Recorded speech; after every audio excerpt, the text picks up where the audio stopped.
Bonjour à tous, c'est content de vous retrouver pour cette nouvelle petite vidéo YouTube.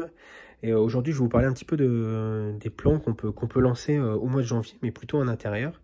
Donc on va voir par exemple ici les patates douces. Donc il y a plusieurs techniques, là je vais vous en montrer trois que j'ai réalisées cette année. Donc une première technique consiste à couper une patate douce en petits morceaux. Et derrière, vous allez venir enfoncer les morceaux dans du terreau. Voilà, vous utilisez une petite barquette. Vous coupez différents morceaux et derrière vous allez faire un bon arrosage. Il faut que le terreau soit bien humide. Donc voilà, vous arrosez bien toute votre barquette et vous allez mettre ensuite cette barquette dans un emplacement assez chaud hein, pour que ça germe bien. Il faut être dans des températures entre 20 et 25 degrés environ. Donc voilà, et derrière vous allez avoir des petites donc quand les patates vont germer, ça va faire des petites lianes et après c'est à partir de ces lianes qu'on pourra venir les bouturer et ensuite avoir des plants qu'on pourra mettre au potager au mois de mai.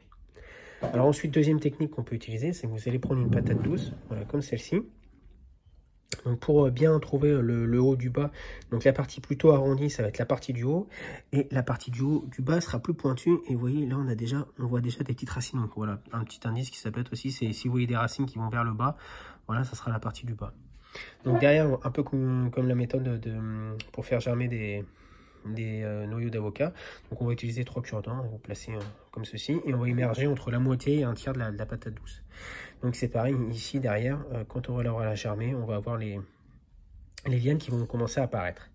Donc voilà à quoi ressemble une liane de patate douce. Donc, vous voyez. Donc en fait vous aurez ça ici après. Donc là c'est en fait ça c'est des lianes que j'ai récupérées de mes plants de l'année dernière. Donc voilà, j'ai fait la récolte de mes patates douces au mois de novembre et j'en ai profité justement avant de les enlever, d'enlever les plants. J'ai récupéré des lianes en fait que j'ai mis dans un bocal avec de l'eau. Vous voyez comme ça, elles ont déjà raciné.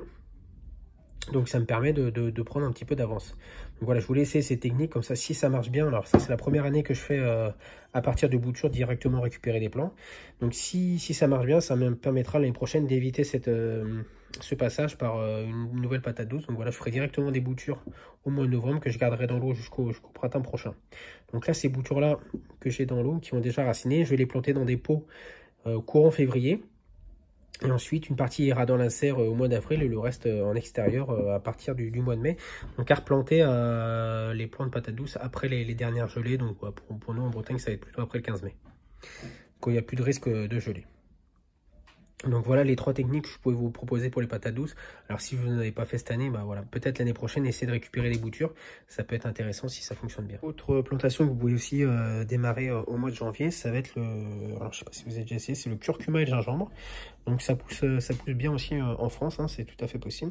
Donc pour le curcuma, vous achetez simplement dans le commerce un morceau de curcuma bio. Donc voilà, là j'ai pris dans une coopérative bio, voilà. Et vous le mettez, alors moi pour le faire germer, je le mets dans un fond d'eau, alors sans le recouvrir, il ne faut pas l'immerger entièrement. Vous voyez, voilà. Un petit peu d'eau avec un petit fond d'eau. Une fois qu'il aura germé, on pourra venir le planter dans un pot. Et c'est pareil, ça va rejoindre le potager à partir du mois de mai. Alors on a aussi le gingembre. Alors là, le gingembre, on en consomme assez régulièrement. Donc tout simplement, vous laissez un morceau germer naturellement. On peut l'accélérer aussi en le plantant directement dans la terre. Pas entièrement recouvert, mais vous mettez de la terre à peu près jusque là et vous attendez que ça germe donc avec un terreau bien humide. Donc voilà, vous voyez ce morceau là, donc il a germé. Là je vais pouvoir directement le planter. Et là j'ai un petit morceau que j'avais fait au mois de décembre. Donc voilà, il commence déjà à sortir. On va le garder en pot, donc comme ça vous pouvez mettre des petites billes dans le fond du pot, ça évitera que ça pourrisse. Donc voilà, vous pouvez le replanter à partir du mois de mai, pareil au potager. Donc soit en serre, soit en extérieur, les deux fonctionnent. Et après vous ferez la récolte avant les premières gelées. Donc c'est-à-dire au mois d'octobre-novembre en fonction de vos différentes régions. Voilà, donc ça c'est 3 petites plantations qu'on peut démarrer au mois de janvier, plutôt à faire en intérieur. Donc voilà. Donc j'espère que ces petites infos vous ont plu. N'hésitez pas à laisser un commentaire hein, si vous avez des questions. Puis on se retrouve très bientôt pour une prochaine vidéo. Allez, ciao ciao.